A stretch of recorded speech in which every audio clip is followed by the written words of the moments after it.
Siberian husky सैमा फिसिनानै जाफुंसार उदालगुरि जिल्लानि सासे लाइमोना। नोंथांमोना नुनो मोननाय नैबे लाइमोननि मुङा जिन्टु बसुमतारी।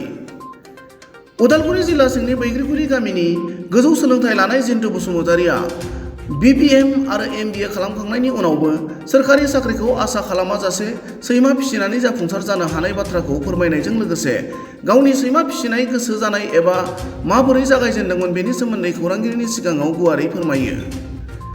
गुबुन फारसेथिं सोरबाफोर साइबेरियान हास्की सैमा फिसिनो एबा साइबेरियान हास्की सैमानि फिसानि गोनांथि जायोब्ला जिन्टु बसुमतारीनि 9148669520 मबाइल नम्बराव जगाजग खालामनो हागोन होनना फोरमायो। नङाब्ला उदालगुरि जिल्लानि बैग्रिगुरि गामिनि जेबि हास्की KCI रेजिस्टार्ड केनेलाव सुलाद लानो हागोन। नोंथाङा जिहेतु सैमा बेवहाय गोबां रोखोमनि सैमा फिसिनानै न'खरखौनो खोब समायना खालामदों आरो उदालगुरियाव हयथ' बेनो फार्स्ट सैमा फिसिनाय मा बुंगोन बे समाव? गिबियावनो नोंथांमोननिसिम बहुत बहुत धन्यबाद जोंनि बे जेबि हास्की उदालगुरि बैग्रिगुरियाव नुजाफैनो थाखाय। नोंथांमोननिसिम बेखौनो आं बुंनो सानोखि जोंनि बे जिहेतु जेबि हास्की दं बे दिनैनि नङा, बे जोबोद बोसोरनिफ्राय फैनाय मोनसे जेबि हास्की मोनसे केनेल। आं आजि 2010 निफ्रायनो सैमा फिसिबोनाय मोनसे समनिफ्राय जेराव आं रोङानोमोन जेबो, दिनैसिम मोनसे फैयै मोनसे एक्सपिरियेन्स लानानै आंनाव जे दायो सैमा 10टा हास्की दं दायो, ओमफ्राय फिसा माबा दं दायो। स' बे आरो बेखौनो आं बुंनो सानोखि दायो आंनाव दंमोन सरि 10टा सैमा दं दायो साइबेरियान हास्की, ओमफ्राय आंनाव दायो माबा फिसा दं। स' बै समाव जेब्ला आं बेंगलराव थायो बे समनिफ्रायनो मासे दिनै फिसि आंनाव मोनसे एक्सपिरियेन्स लानानै दिनै आंनाव दायो आं केनेल मोनसे सेटआप खालामनो हादों जोंनि बे बरलेण्डआव। बे फार्स्ट केनेल जागोन साइबेरियान हास्कीनि। बर्थमान आसामावनो बे फार्स्ट एन्टायर नर्थ इस्टआवनो बे फार्स्ट होनजायो साइबेरियान हास्कीनि। गुबुनाव मासे मानै थानो हागौ, बाट बिदि 10टा गैथ'वा दासिम बर्थमान। आरो kennel club of India registered kennel नंथ'वा, बे जोंनि बे जि उदालगुरियाव दं बेनो फार्स्ट आरो। दा बेखौ रेजिस्टार खालामनायनि माबा परिकल्पना दं ना गैया? खालामगोन। दायो जोंना बे रेजिस्टार्डखा जोंनि सैमाफ्रा दायो kennel club of India KCI registered, बे जोंनि सैमाफ्रा केनेल क्लाब अफ इण्डियानि बे केनेलाबो रेजिस्टार्ड बसुमतारी होननानै मोनसे टाइटेल मोनसे जों मोनदों। आरो बिनि फार्स्टिं जोंनि बे जेसेबां सैमा दं गासिनाबो पेपार दंजोबो। पेपारानो जाहैबाय जोंनि मानसिनि बायदि NRC बायदि। सासे सैमा दंबा बिनि बिमा बिफा, बिमानि बिफा, बिफानि बिमा बिफा मोनसे लाइनेजखौ मोनसे ट्रेस खालामनो हायो आरो बबे मोनसे लाइनेजनिफ्राय फैनाय। आरो सैमाया फ्राय जोंना बे शो क्वालिटि सैमा गोजा। आरो जेब्ला आं बेंगलराव दंमोन 2010 निफ्राय आं at the very last stage जेब्ला आं बेचलर बिजनेस मेनेजमेन्ट जोबनानै MBA खालामखांनानै जेब्ला आं बेंगलराव दंमोन UPSC नि कचिं लागासिनोमोन, बे समाव लकडाउन जाना होदों। बे लकडाउन टाइमाव आं फार्स्ट साइबेरियान हास्की लाजेनदों। बेनि उनाव सेकेन्ड लानायाव आंनि वाइफआ आंखौ हेल्प खालामदों। वाइफआ गावनि सेभिंसनिफ्राय आंनो 30,000 मोनसे फैसा हरनानै आंनि बिफानाव आं हेल्प बिदोंमोन। सासे मानसिखौ जेब्ला आं जुदि सैमा बायगोन होनबा रावबो 50,000 हरा, बाट आंनि बिफाया दिनै आंखौ ट्रास्ट खालामनानै बै समाव हरदों। आरो बिनि उनाव आंनि न' बां, हमना ला बेंगलराव आंना बाइक दंमोन, TV दंमोन, फ्रिज दं, बेफोर गासिखौबो फानजोबनानै आङो सैमा लानाय जादों आरो बै समाव। आरो बै समाव लकडाउनमोन, बेंगलरनिफ्राय डाइरेक्ट फ्लाइट गैयामोन गुवाहाटीसिम। सैमाया डाइरेक्ट फ्लाइटआव थाङो, बाट डाइरेक्ट फ्लाइट गैयामोन। अनलि एयार इण्डिया, बेयाव सैमाखौ लांनाय जायो एयार इण्डिया डाइरेक्ट फ्लाइट गैयामोन। स' आं बेंगलरनिफ्राय कलकाता फैनानै कलकातानिफ्राय गुवाहाटीनिफ्रायसो उदालगुरि। स' एक्सपेन्सेसा गोबांमोन, जेराव आंनि वाइफआ हेल्प खालामदों, आंनि आफा बाबाया आंखौ बिराद हेल्प खालामदों, आरो न'खरनि गोबां मानसिफ्रानो आंखौ हेल्प खालामदों सहाय होनानै दिनैसिम आं बे केनेलखौ सेटआप खालामनो हादों आरो।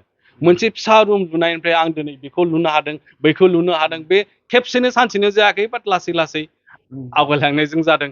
दिनै आंनाव 2 स्टाफ आं लानो हादों, बिसिनि न'खरखौ आं सालायनो हादों, आरो आंनिबो डे टु डे एक्सपेन्सेसखौ आं लासैनो आरो मिलायलांनो हादों आरो। फाननायनि बेलायाव मा बुंगोन? फाननायनि बेलायाव थाङोबा जेसेबांनो आं बुङोखि जायनानो अननाय दं सैमानि बेला ओरैनो सैमाखौ शकनि थाखायल' लानाङा।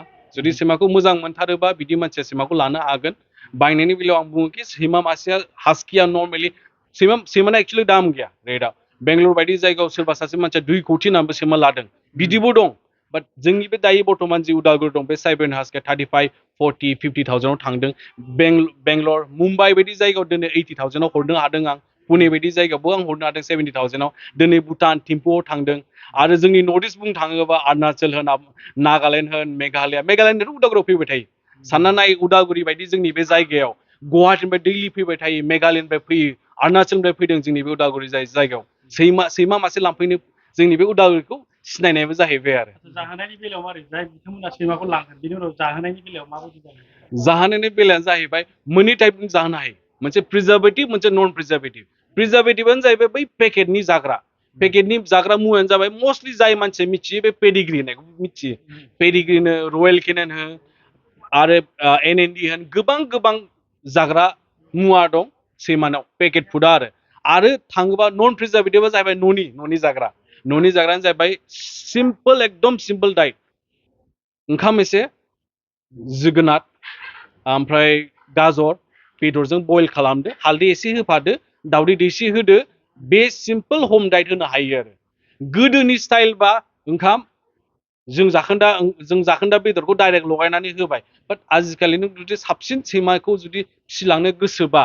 नों मोजां जाहोनो हायोबा मोजां आरो भेटेनारिनि बेलायाव मा बुंगोन भेटेनारि बेलायाव आं बेखौनो बुंनो थाङो जेब्ला नों सैमाखौ फिसानिफ्राय जोनोमनिफ्राय आफ्टार फार्स्ट 45 डेजआव नोङो फार्स्ट भेक्सिनेशन होनांगौ सेकेन्ड भेक्सिनेशन आफ्टार 20 डेजनो होनांगौ बेनो जाहैबाय मस्टलि 70 डेज नङाबा 75 डेजआव होनो हायो थार्ड भेक्सिनेशनखौ नों 95 डेजआव होनो हायो बे भेक्सिनेशना जाहैबाय रेबिसल' नङा DHPPI होनना बुङो डिसटेम्पार हेपाटाइटिस पार्भ'आनो जाहैबाय सैमाना बिराद खिनाय जायो गोबानाय जायो आरो थाब थैयो बिराद लिभिं चान्सेसा बिराद खम जायो स' बेनि थाखाय DHPPI होनो बेखौ होनांगौ बेखौ एटलिस्ट फार्स्ट जेब्ला फिसा जायो 45 डेजआव मोनसे DHPPI होनांगौ सेकेन्ड DHPPI होनांगौ 75 डेजआव बिनि उनाव रेबिसनि होनांगौ मोननै बोसोरसे कमप्लिट जाबाय 12 मासनि उनाव बोसोराव खेबसे होनो हायो DHPPI खौ खेबसे होदो ओमफ्राय रेबिसखौ खेबसे होदो आरो डिवार्मिंबो होनांगौ फार्स्ट जेब्ला फिसा जायो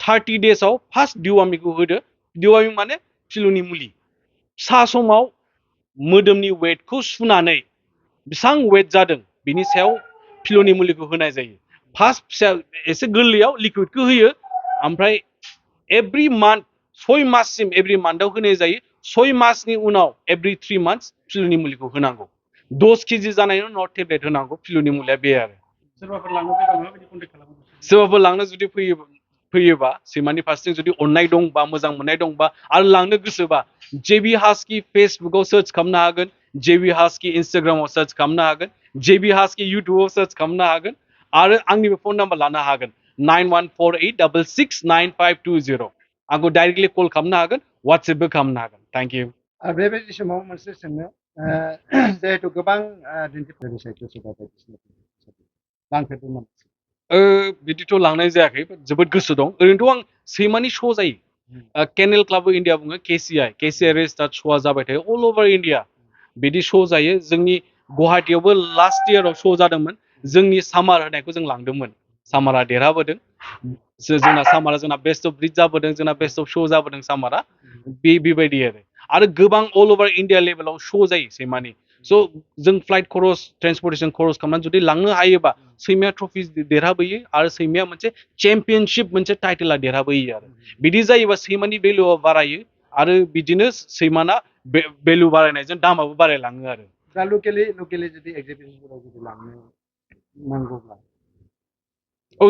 डेफिनेटलि जों बेखौ साखाफारा जानानै दंखायो लकेलि जुदि जायोबा जों डेफिनेटलि जों लांगोन जोंनि सैमाखौ जों श'केस खालामगोन आरो बर' माहारिफोरनि जायगायाव जों देखायगोन आरो जिथुनि जि जाइब्रेन हास्की जोंना बे जि सैमाया बे मस्टलि थान्दा जायगानि बाट बे नङाखि थान्दा जायगानिल' मस्टलि दायो बेस्ट क्वालिटि आमेरिकानिफ्राय फैगासिनो ट्रपिकेल क्लाइमेटनिफ्राय आरो बे सैमाया हाइलि एडाप्टेबल डिपेन्ड खालामो जों बोरै नायो मेना जाहैबाय मानसिफ्रा बुंनो थाङो वेदार ना वेदारा सेकेन्डारिसो फार्स्टआनो जाहैबाय नों बेखौ माबायदि दोनो जायगाया साब सिखुन दोननो हानांगौ सैमाखौ मेडिकेसन मोजां होनो हानांगौ मेडिकेसन जाहैबाय टाइमाव डिवार्मिं टाइमाव भेक्सिनेसन बेफोरखौ होनो हानांगौ मोजां खायद' होनो हानांगौ दैफोरखौ चेन्ज खालामबाय थानो हानांगौ कम्पानि होनो हानांगौ मोजां एक्सारसाइज होनो हानांगौ बे मेटार खालामो वेदारा सेकेन्डारि बयबो गरमाव बयबो गरम मोनखायो नोंबो आंबो गरम मोनखायो बे नङाखि नों बे नङाखि नों थैगोन आंबो थैगोन थैनाया बयबो थैखागोन मेटार खालामो जों बोरै नायो माबायदि नायो बे मेटार खालामो आरो